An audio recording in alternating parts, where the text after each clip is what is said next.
Mateo Guidicelli pinakita ang kanilang sariling beach house sa Nasugbu, Batangas. Super relaxing sa ganda ng ipinatayo nilang bahay sa tabing dagat na may 3 floors at pool.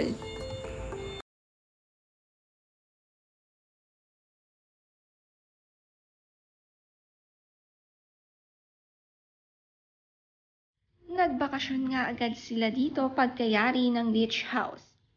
May Christmas tree na dito. Makikita si Sarah Geronimong relax na relax. Siyempre, ang chef ng Guidicelli ay si Mateo. Sanay at masarap nga itong magluto. Nakakabusog ang kanilang bakasyon.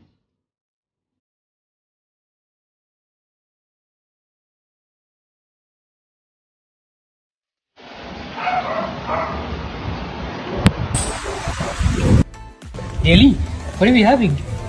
Wow. What do you put? Cinnamon or something? I also put cinnamon. And? They tasted the cinnamon. Cinnamon, cardamom, almond what's this? extract. What's this, baby? Banana muffins. Wow. I thought it's banana. Sarap pa, banana muffin. But there is more cinnamon. Yes, don't forget some cinnamon. And the nuts. Baba. Walnuts. Lihat ko. Is this enough, Sarah? Lihat ko.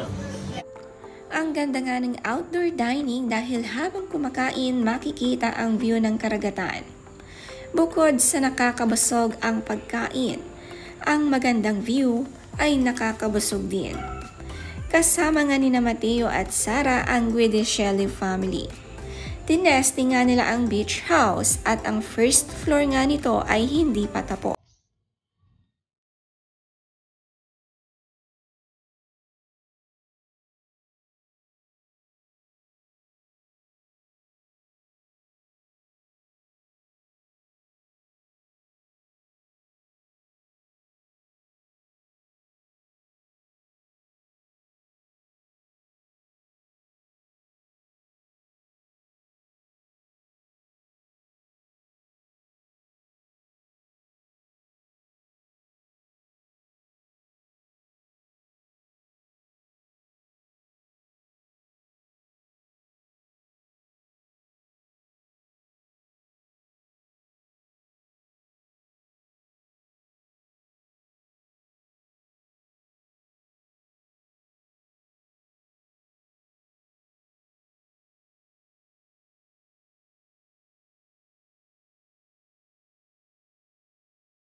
Ito nga ang activities sa beach house sa Nasugbu, Batangas ng Guidicelli.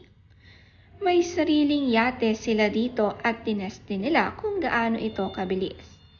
Habang umaandar, ni-record ni Mateo ang kanilang pag-iikot sa dagat.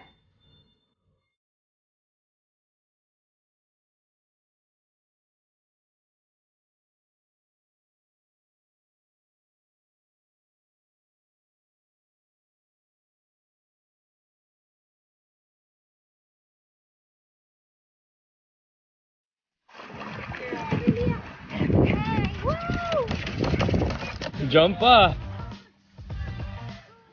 Wow.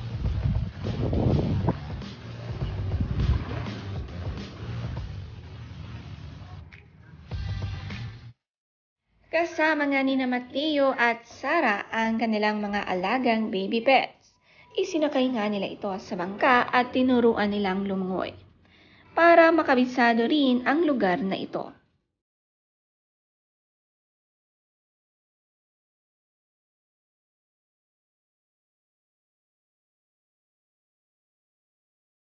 Sa Punta Fiego nga ang kanilang beach resort at marami ang nagsisigandahang resort dito.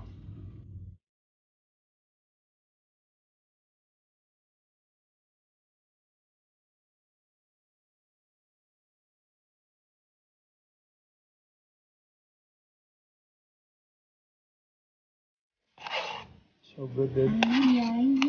So let's put it inside the fornado. Nagkalat na ako rito.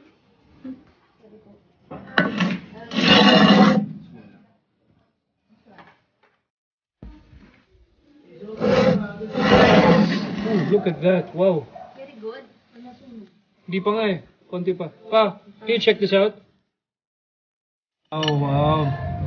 Mushroom chicken, baby. Billy! Billy! Ang sarap naman ng kanilang inihaw na food trip. Inihaw na shrimp at ang mga desserts ay napaka-healthy din. Banana muffin ang inihanda pati strawberry sweet.